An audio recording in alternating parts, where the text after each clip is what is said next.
killers.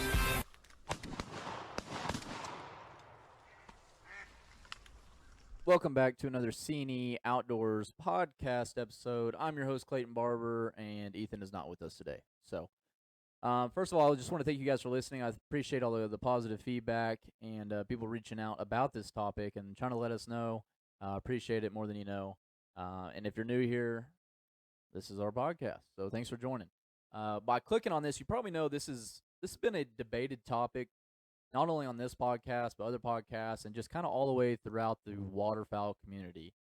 It's kind of it's hated, it's loved. I'm one of those guys. I can see both sides. I love them. I love to use them, but I can also understand why people hate them. And this is the topic of drones. I know, like I said, a bunch of people have covered this. I know Chris Kaiser just uploaded his podcast. I got to listen to a little bit of it, but I haven't finished it yet. So I look forward to hearing his full thoughts on it. But and we have gone back and forth, I think, on our podcast, talking with Chris, going over this, and Ethan and I have, talked about it 100 times on our podcast. It feels like, but we're gonna do a deep dive into it today. Talk about the regulation changes, try to figure out, are they still legal? Are they not? Where can you use them? Where can't you? It's pretty black and white, and if you don't know at this point, it's not looking good if you're a drone user and you want to continue to use them. But before we hop into the regulations, I kind of just wanted to talk about a few things, a couple stories, the pros and cons, and stuff like that. So, first off,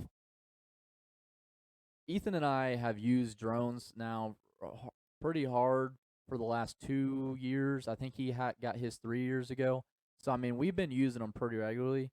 And, 90 to 95% of our hunts are a result of drones. And if we don't find birds, I mean, we're still using a drone to try to find them. And a lot of my best hunts have came from using drones. So, and two stories, or just two hunts, I guess, come to the top of my mind. And they kind of around the same scenario. Because a lot of times, the drones were so useful because you could get out to areas where you couldn't necessarily get by to boat, or, that was in the middle of the woods you had to walk to. And these two areas were, little creek arms that were way off the reservoir or the river system or whatever it was that you couldn't necessarily get to by boat, or it would be so time consuming. By the time you get in there, you're flushing all the birds out and you'd never even know if they were back there. And to walk there, man, and some old boys, they walked in on us that next morning and they hunted with us. We allowed it. But yeah, they were huffing and puffing. It was a long walk.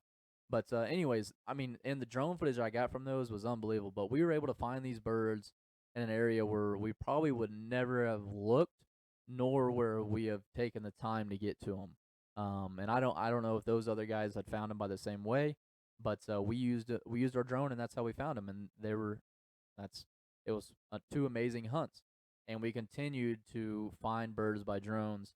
And I know pretty much every one of my close friends, everybody's got drones, so everybody's out there using them. And I think that's kind of what led to what we're going to disclose in the rest of this podcast. But I do want to talk about some of the pros that I was able to find while using a drone, and also while being hunting in public land and stuff like that. And also, I'm going to cover the cons too for the same reasons.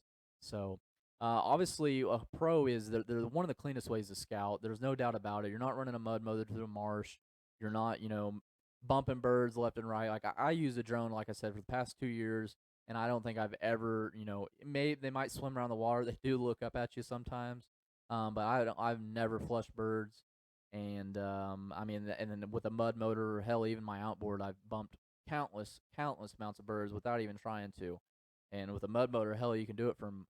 I can bump birds in Arkansas when I get on Eufaula. I mean, it is what it is. So it's a clean and it's efficient way. I mean, I can't even put in perspective. I mean, it takes me, I've gotten better at this, but it might take 10 to 15 minutes, get the boat to the launch, get it unstrapped, get everything in there, get the dog in there, get your snacks and all that, throw the boat in the water, pull the truck up and all that. And by the time I was doing that in 10 to 15 minutes, I could have scouted the whole lake arm or whole river chain or that pool or whatever it is. So, I mean, the efficiency, I could scout 3 to 4 lakes in a day. You're just not doing that with a boat, or at least in the same time period. I mean, we're talking in 3 or 4 hours, I could spend an hour on each lake and pretty much cover all the areas I want to look at, and then still have time to get home for dinner with the wife. I mean, with a boat, it's just, or by foot, it's just not happening. And kind of a less, I wouldn't say less important topic, but probably a less talked about topic is they're safer. I mean, they really are. When you talk about all the casualties, that usually what happens in duck hunting, I mean, I'm sure a good majority are gun related, but I'd say second or if not first is people dying in boats or in a boat wreck or hypothermia from falling in the water and not being able to get back. I mean, when you look at that statistic, and that's probably the scariest thing that could happen to duck hunters, man. When you're able to sit in your vehicle, or I mean, hell, just sit in your boat and not have to get out and walk around and stuff like that. It is safer. Hell, that sounds so lazy. I can understand why people hate drones, but it is true. It is safer. There's no doubt about it. When I can throw the drone up from the comfort of my heated vehicle and just sit there, fly around for 10 to 15 minutes, and find out where my ducks are, check on them, and then bring it back, and then go move on to the next lake. Man, I mean, there's no doubt it's safer. Now, obviously, let's get into cons. There's a lot of people out there that gripe and moan about them, and I completely understand it because it is easier to scout. It takes less skills to find ducks. I mean, you still got to know whereabouts they're going to be. Um, and for rookie guys like me and Ethan, who've only been doing this for hell 5, 6 to 7 seasons, 6, 7, I don't know. But it has been a huge asset to us for us not having 10 to 15, 20 years experience on these bodies of water, being able to move quickly and cover ground. It just made it easier to scout. So it allowed us to find more birds in a more time efficient way, which also in return means our competition was able to do the same thing. And when our competition is scouting and us, that allows more pressure on these birds. So another con is I do truly believe, as much as I've been an advocate for the drones, I do think they do add more pressure to our public land. Not just public, but private too, because I know the private guys aren't necessarily abiding by the rules. I don't. We'll get into that, but it's not really, I don't think, a fair outlook on this whole ordeal. But it's providing more pressure to our public land and just the ducks in general. So I can see where that's definitely a con to look into. Another thing too is for all you vets out there, or just guys like even like myself, only been in it for a few seasons. I mean, I've got little hidden gems that I found. I can't imagine, with someone who's hunted 30 years, and now in today's day and age, or at least in the previous couple of years, the stuff that's been found by drones, man. I mean, we could find holes all the time, unbelievable. And I got one story, for instance. I mean, it was a couple of years ago. We were coming out of the split. Ethan had found some ducks down in an area where didn't even know there was water, didn't even know that it could hold water. Basically, the story goes is Ethan was flying his drone going to look at one spot, and on his way back, he saw basically a glimmer of light in the middle of the woods. Well, lo and behold, he drives his drone over there to a spot he didn't even know holds. You can't even see on an Onyx or any historical imagery. There's water there with a boatload of mallards in it. Fast forward, we go to hunt the spot, and I don't know, something like I couldn't hunt a Saturday or something like that. It might have been I had inventory with work or something. So we were going to plan on hunting on Sunday. Ethan drives down there on that Saturday morning to make sure no one's hunting it. Sure, lo and behold, one of the big YouTube groups that come to Oklahoma, the Oozers, they had found the birds also, and I guarantee you they found them the same way by drones. So I say all that to say there's no hiding spots, and it's allowing guys to find birds that they never would have seen, or find new holes that they never would have known. But I mean, that's the same with Onyx. I mean, if people hate on drones, I mean, same with Onyx. They help you. They probably help more than anything. Um, Spinners help kill more ducks. I mean, drones help kill more ducks. Mud motors help. I mean, can you imagine the first old boy in his canoe, or his little kayak, the first guy ripping in his first, gator tail through the marsh or whatever the hell it was, mud motor. I mean, I'm sure that guy was like, that ain't fair. So I mean, there's always going to be advancements in technology. This isn't going to be the last thing either. There'll be something else. But I think, I don't know. Yeah. So another thing too is that what I started to feel was like a false sense of accomplishment. I don't know. I might be, in my own boat on this whole ordeal, but there was nothing. There's nothing like finding ducks in the first place. Like, I enjoy scouting almost more than I do hunting. I like hunting, basically by scouting. So, but like, it kind of felt cheap or cheating or something like that sometimes. I mean, not all the time, but when you find a wad of ducks, man, with a drone, it's like, man, you don't work as hard for them, is all I'm trying to say. So you can feel some guiltiness there. I don't know. Like I said, I might be in my own boat. People might disagree, but it kind of just gave me a false sense of accomplishment. And I think now, with having the push of what's to come, I think it's going to give, us a new realization of the duck hunting and get us back kind of in the traditional ways. But enough yapping for me. Let's get into actually what ODWC has said, what they have came out with. It's pretty. I mean, it's black and white, but we'll dive into it here. So we got drones and UAVs. Drones may not be used to hunt, scout, or recover wildlife on ODWC owned or managed lands. Drones may be used to scout or recover wounded wildlife on private property. Hunting is prohibited in the same area the same day the drone is used. If recovering wildlife, hunters must notify the local game warden and record the flight. First of all, I'm going to pause right there. I don't know if any of you guys have ever reached out to a game warden, but the odds of getting them to pick up on the first ring or even answering the same day is very, very low. I mean, I've reached out, a handful of times, and I don't think I've ever had any of them pick up on the first ring. So, and I've had several of them not call me back or call me back in the days following. So, I don't know. I think that's kind of a bogus rule. So we'll see. Hopefully they start answering their phone and put some priority on it. But the rest of it, just kind of the same rules. Don't harass wildlife. Do not use a drone in a way that causes wildlife to flee or change its normal behavior. But there is a little part here I want to stop and talk about. Obviously, it says drones may not be used to hunt, scout, or recover wildlife on ODWC owned or managed lands.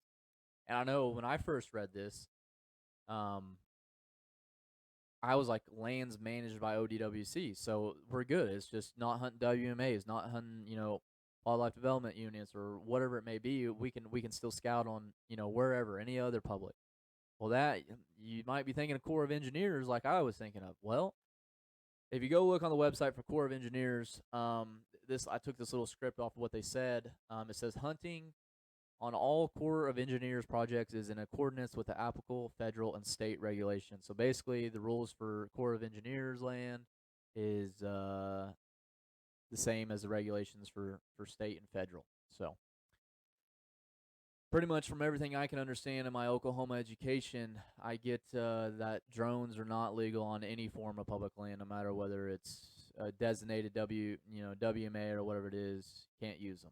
So, but then they turn around in the same sentence and say you can use them on private property. I mean, I don't understand. I mean, they're the same ducks. You can't tell me that, the ducks in Kansas, they only stay on public there, and then they come down to public in Oklahoma, and they don't touch a piece of private property. I don't understand why outfitters or Billy and Joe down the road can go use their drone to scout all the property they have. I mean, I understand. I'm an advocate. I've been an advocate for drone hunting or drone scouting. I just don't. I think it's rules for thee, not for me. I think if they're gonna ban them on public, let's ban them all the way across the board. Let's not leave it up to interpretation. Let's not do that. Let's find a way. Let's just ban them all. Either get rid of them all or leave them all the way wide open. I mean, I think that's the only way that's fair. Because I'm a benefactor of private and public land. I hunt both. Now I hunt 95% public, but I do have a lot of access to private land. And I use my drone. In the past, I've used my drones on public, and I've used my drones on private. And now I can't use them on public, but I can use them on private. So I don't know. I don't know what it is, but I think that's kind of a little BS section of that. I think they should just ban it all the way through.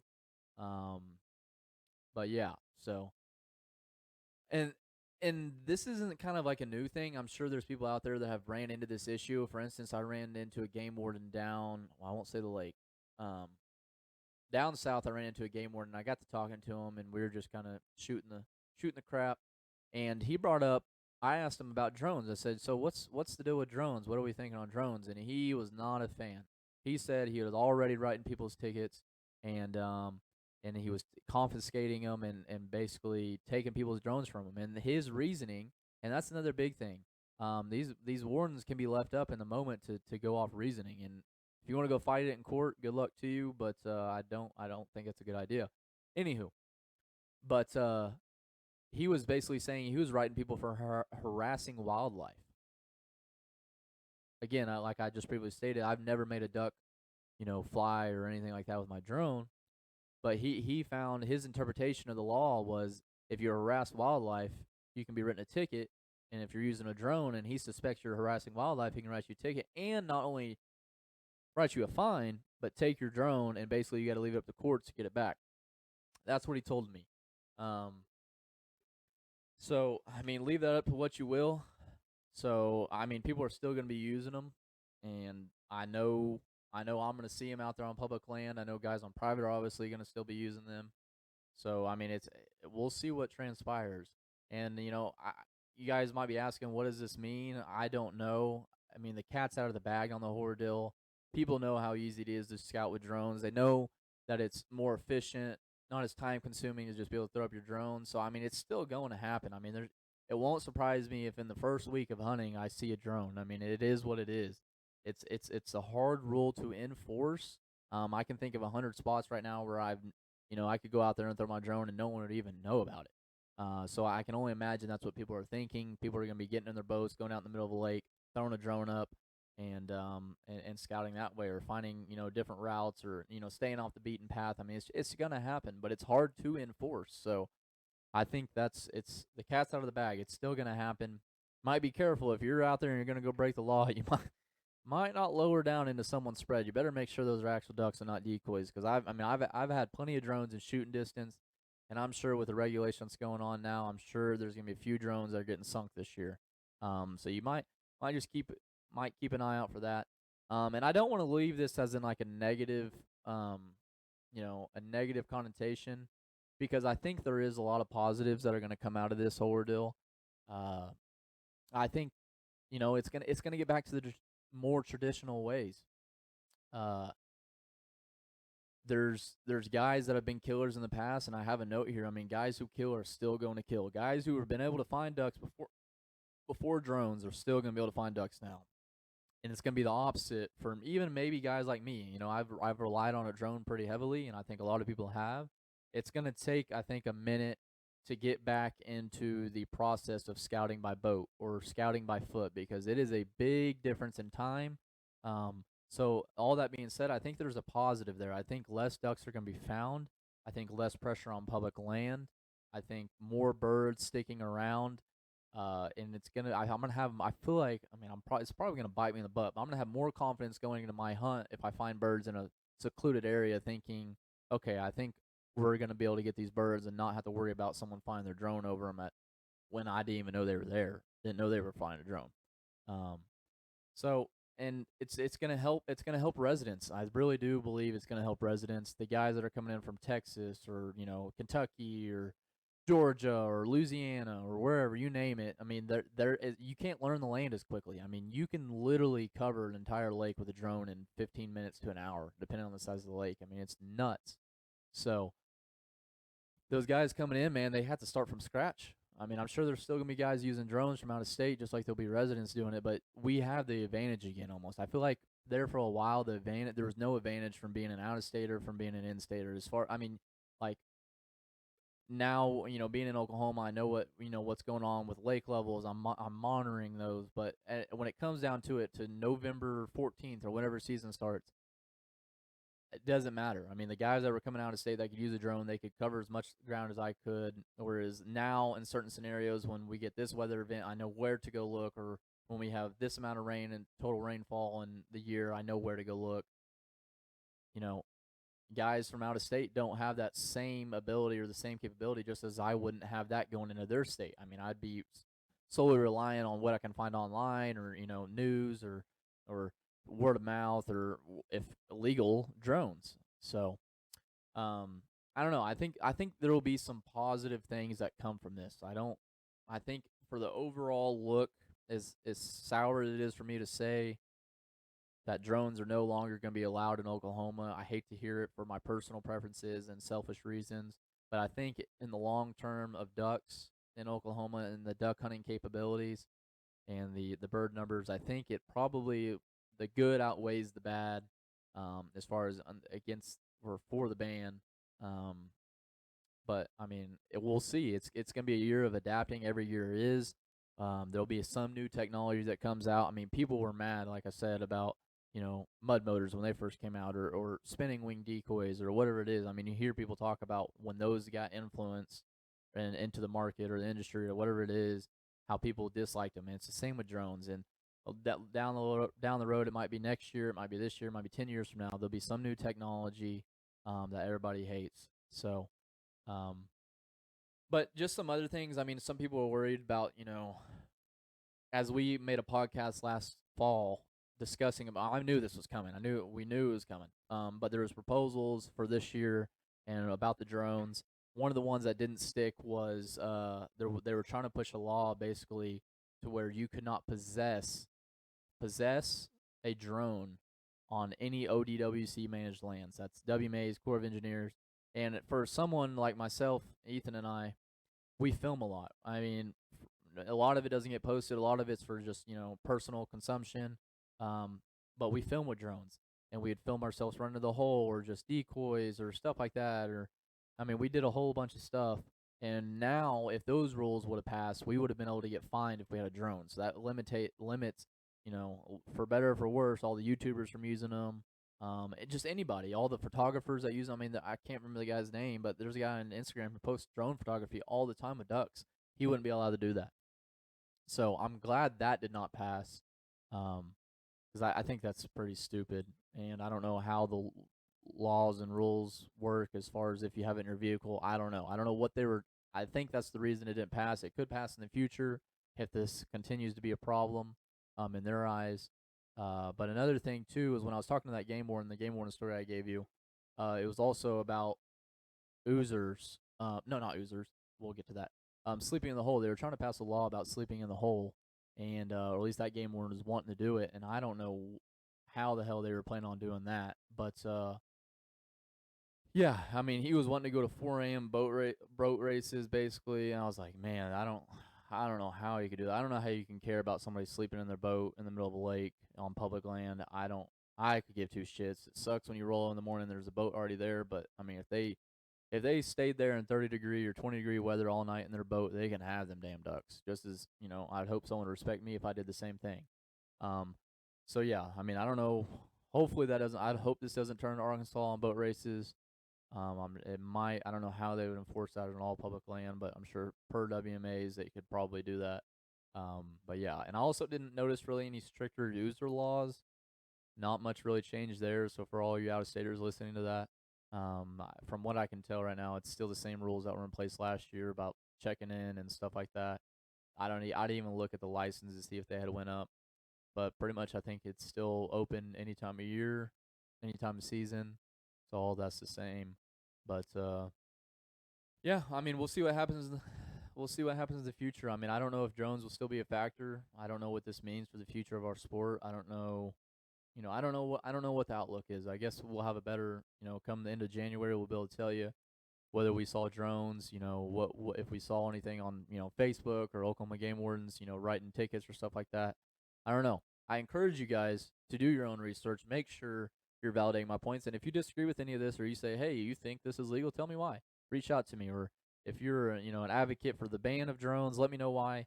If you think it's stupid, let me know why. I mean, we always want to have, a circle conversation here. We want to always keep our circle open and have conversations. And because, I mean, as an industry, as the community, the only way to move forward in the sport is to continue to talk about things. And, yeah, and that's being deemed as not good in our society. So what we can control, we can control. Let's keep the conversation open. And if you guys got anything you want Ethan and I to talk about, feel free to reach out.